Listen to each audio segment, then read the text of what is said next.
to That Kevin Show with Kevin McCullough. Welcome back to Times Square. It's That Kevin Show, and we are counting the days down till we hit that November 5th, Election Day. Early voting started in many places across the country. You have heard me saying it every day for the last several weeks.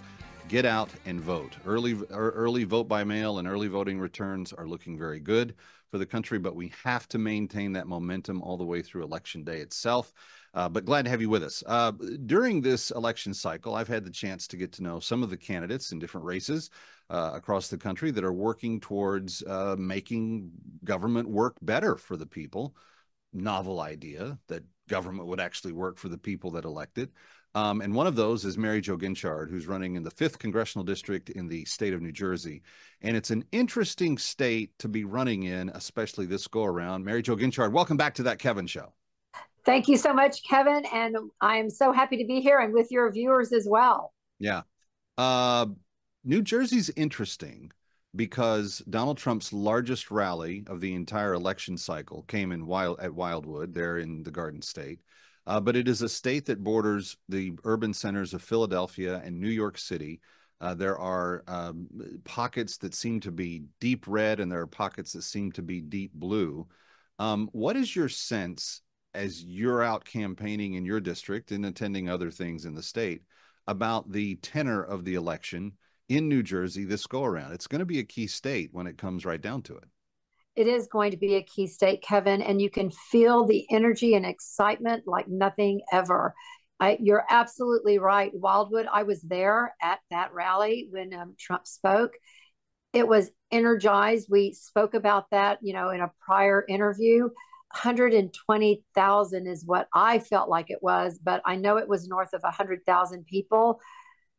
New Jersey is ready. They are so ready. I've been boots on the ground, making phone calls, knocking on doors, everything possible.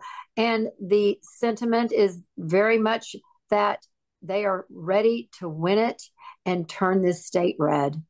The particular race that you're in, we're going to talk a little bit more about in just a minute, but I want to stay on the tone of the state, because in the Northeast, you have the Trump people making a play in ways that nobody thought they were going to just a few weeks ago. In just recent days, he's been in the heart of Detroit, the heart of Philadelphia, the heart of Chicago. He went out to California, a deeply blue state, and he's coming to Madison Square Garden, which is not in your state, but it's just across the river from a lot of your voters. Does this seem to indicate anything? Does the Trump team, from your vantage point, appear to think that these states are in play, these big, deep blue states are in play? And if so, does he have coattails for down ballot races like yours? I definitely think that it's all in play, or he wouldn't be there. And Madison Square Garden, what a phenomenal place to be. And, Bergen County, which is a big portion of my vote, it's almost 80% of CD5. We're kind of known as that extra borough attached to New York City. So it is very critical. It's sending a strong message. The issues are on our side, Kevin. As I've been boots on the ground, everyone wants that border shut down. They want inflation to get under control, and they want crime to get under control, which means allowing our police to do their job. And those are the three things I have been focused on this entire campaign. And Trump is the only one that is going to deliver all of that. And I'm going to be right there to help do whatever needs to be done as your next Congresswoman. Yeah. The interesting thing about this race is that you have one of the strongest contrasts at the top of the ticket that I remember having in the modern era. You literally have a socialistic, progressive communist on one side, and you have the man who has more or less defined the America First movement as the head of the other ticket. And there's lots of chatter about who's supporting who and what ex-Republicans now are supporting Harris and all the rest of that. It seems to me, and I don't claim to be any kind of expert, but it seems to me that the everyday man is finding a greater home in the America First camp than the other camp. And you're seeing that in voter registrations. Republicans have passed Democrats in registrations nationwide. And I have to think that even with those registrations showing up, that amongst independents, there is still a strong leaning to move away from things that have not been working for the last 4 years and saying, I kind of remember that guy when he was there before. I'd like to have more of that.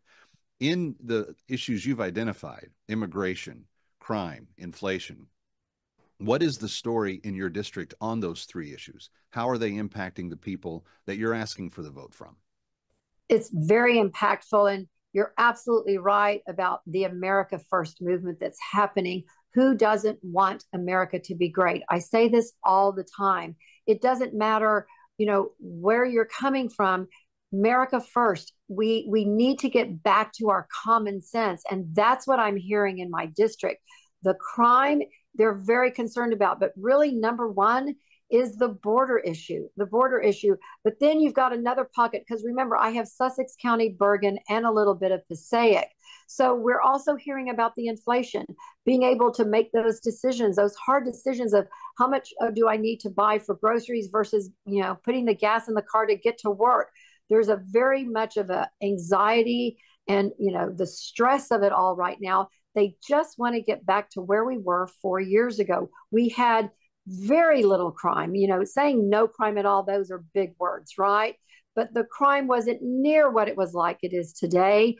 Our borders were closed, and our inflation, everybody was being able to make their mortgage payments and put food on their table and gas in their cars. So this is the common sense that everyone is looking back at and going, no offense, but Kamala Harris, what has she done in 3.5 years? Right now, she's running for president, and she could shut that border down right now. I've been to the border more than she has.